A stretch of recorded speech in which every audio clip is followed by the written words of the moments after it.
Where are you? Are you safe? Half shouting, I checked on Michael's well-being, who I presumed was at the site of the fire. But over the phone, he replied with an annoyed tone. What's with the sudden call? I'm at work, obviously. And don't call me during work hours. With just those few words, he hung up abruptly. It would be impossible for him to be working as usual at the site of a fire. Realizing that Michael wasn't at his workplace, I was convinced of his betrayal and decided to proceed with a plan I had prepared earlier. My name is Susan, I'm 29 years old. As a nurse working in a hospital, I face numerous patients daily. Having been known as a caring and a nurturing person since childhood, I still enjoy being helpful to others as an adult. Thus, I even consider nursing to be my true calling. I have a beloved husband whom I've been married to for 2 years, living a happy married life in Michael's company housing. We met through a mutual friend 3 years ago. At a gathering with a few friends, Michael, perhaps out of shyness, drank too quickly and soon passed out. Maybe it was due to my profession as a nurse or just my nature. But I couldn't leave intoxicated him alone and ended up taking care of him at my place, despite it being our first meeting. The next day, Michael, who remembered nothing, seriously said, I'll take responsibility. Which made me burst out laughing. After clearing up his misunderstanding and explaining that nothing guilty had occurred, he apologized, embarrassed. From there, we started dating and got married after a year of relationship. Now, 3 years into our marriage, we don't have children yet, but I believe that with Michael, we can build a warm home. However, lately, perhaps due to his busy work schedule, his weekend work has increased, and he has become more distant. Moreover, even while sitting together on the sofa watching TV, he often just stares at his phone screen or lets out a big, ugh. At first, I wondered if I had done something to upset him and reflected on my actions, but couldn't pinpoint anything specific. Gradually, I became worried about his health and started researching nutritionally balanced menus, making more effort in preparing lunch and dinner. One day. My workplace operates on a day and night shift system, and I was originally scheduled for a night shift that day. However, the day before, a colleague contacted me saying, I need to switch from the day shift to the night shift, and so I ended up changing to the day shift abruptly. Since I had initially told Michael I would be on a night shift, I planned to inform him of the change but got caught up and ended up only being able to contact him on the day itself. I sent a message saying, my shift changed to day today, so I'll make dinner and wait for you, but didn't receive a quick reply. Thinking he might be busy at work, I focused on my duties, and hours later, I got a simple got it reply. Previously, he would reply sooner even during work, but lately it was just short responses. Is his job that demanding, or is this just what happens after 2 years of marriage? Feeling a bit lonely, I hurried home after buying ingredients from the supermarket, determined to make another nutritious meal. I was quite pleased with today's cooking. After plating the food, I took a photo and posted it on my cooking SNS account. Cooking for him has been my motivation, but lately, posting photos on SNS has also become a joy. Minutes after posting the photo, I received a notification on my phone. They commented again so quickly. One of the cooking buddies I met through my SNS cooking account has been commenting a lot lately. This connection, different from those with my coworkers, feels fresh and makes me happy. As I was doing this, he came home from work, and I quickly reheated the food, waiting to share dinner with him. Hi, dinner's ready. Was today busy for you? Yeah, thanks, it was tiring. By the way, you had a day shift all of a sudden. After seeing him, looking tired, sit down, I brought the reheated dinner to the table. Yeah, a colleague had an urgent matter. Sorry for the late notice, okay? We both sat down, said our thanks for the meal, and started eating. It's fine, it was a sudden change. But I'd appreciate it if you could let me know earlier next time. Sometimes I make plans to go out with colleagues. Ah, right, I understand. While saying this, I noticed he wasn't eating much. Is the food not to your liking? I wondered if it didn't suit his taste. When I asked out of concern, Michael, who was holding his fork, suddenly stopped and then opened his mouth with a somewhat awkward expression. No, it's not that. I just don't seem to have much of an appetite. Sorry, I'll eat it tomorrow morning. He gave a bitter laugh, said, thanks for the meal, and then stood up, heading towards the bathroom. More than half of the meal was still left on the table. As I suspected. With a new certainty in mind, I followed him to the bathroom. Hey, are you feeling unwell? You've been looking a bit down lately. I'm worried, so please go to the doctor. While brushing his teeth in the bathroom, he rinsed his mouth and laughed off my words, denying them. I'm fine, really. It might be because I haven't been exercising much lately. I'm going to go for a walk now. Saying that, he quickly got ready and headed to the front door. I'll come with you, I offered, but he gently declined. This made me even more worried. So, I decided to secretly follow him after he left, just in case he collapsed and needed immediate assistance. Even though that was my official reason, somewhere deep down, I might have already been swirling with a different kind of anxiety. That anxiety proved to be well-founded almost as soon as I started tailing him. Contrary to my worries, Michael, walking briskly, stopped in front of a park a short distance from our house. He looked around and seemed to be contacting someone on his phone. Then, a white car pulled up. Michael approached the car, briefly spoke with the person in the driver's seat, and then. It was hard to see in the dark. I moved a bit closer to the car, and my eyes caught the person in the driver's seat. A young woman with long curly hair, giving off a bewitching impression. The moment I saw her, my hand instinctively reached for my phone and started the camera. Michael got into the passenger seat. The woman smiled at him. I reflexively captured the moment in a photo, and by the time I came back to my senses, the car with the two of them had already driven off. Shock, confusion, suspicion, a whirlwind of emotions rendered me unable to move from that spot.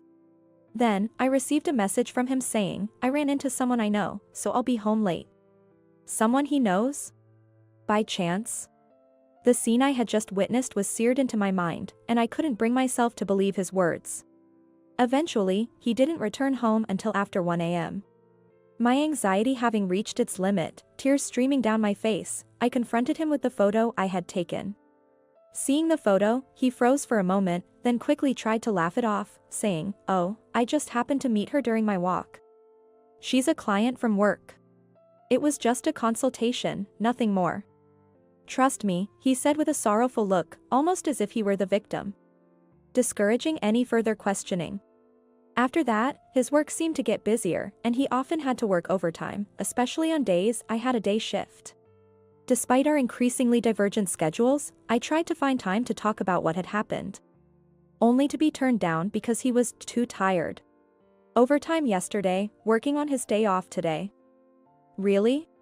During work, whenever I let my guard down, the image of Michael and that woman together would come to mind, leaving me restless.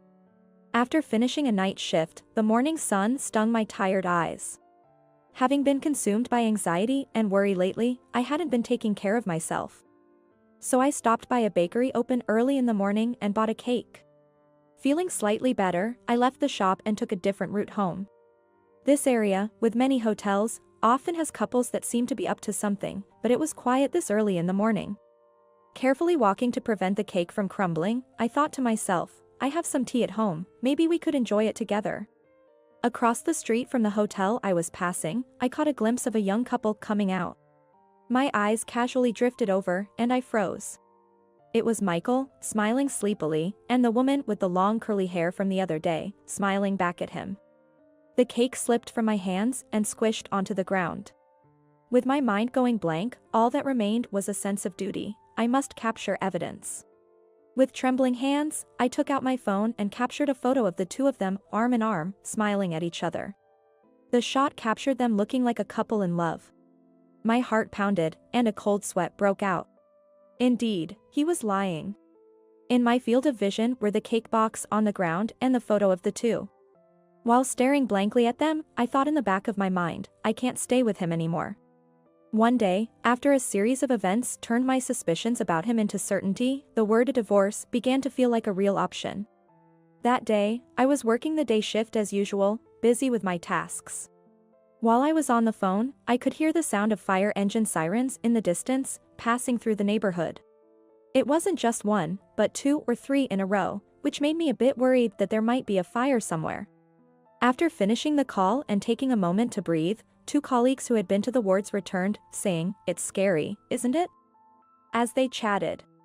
"Hey, what happened?" I asked, wondering if there had been some trouble. They whispered, "There was a fire at Company A patient we passed in the hallway mentioned it." Company A, fire. At that moment, a chill ran down my spine. Excusing myself from my colleagues, I gripped my phone and hurried to a secluded spot.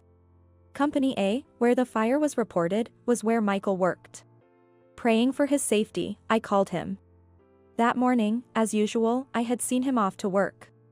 Since the incident, we had barely seen each other at home and spoke even less, but I never skipped seeing him off in the morning. "Please, pick up."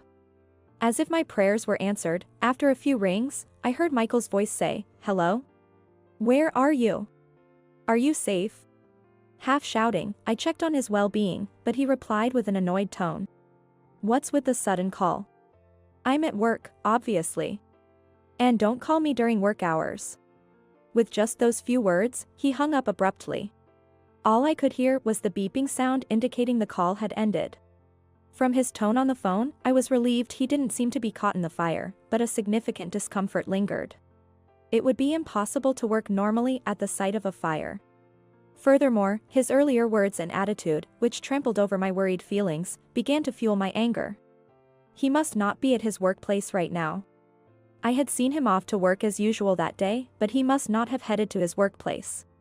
Since getting married, I might have been unknowingly seeing off him as he went to another woman. Out of the corner of my eye, I thought I saw a glimpse of lustrous long curly hair swaying. With a firm decision in mind, I dialed a certain number on my phone.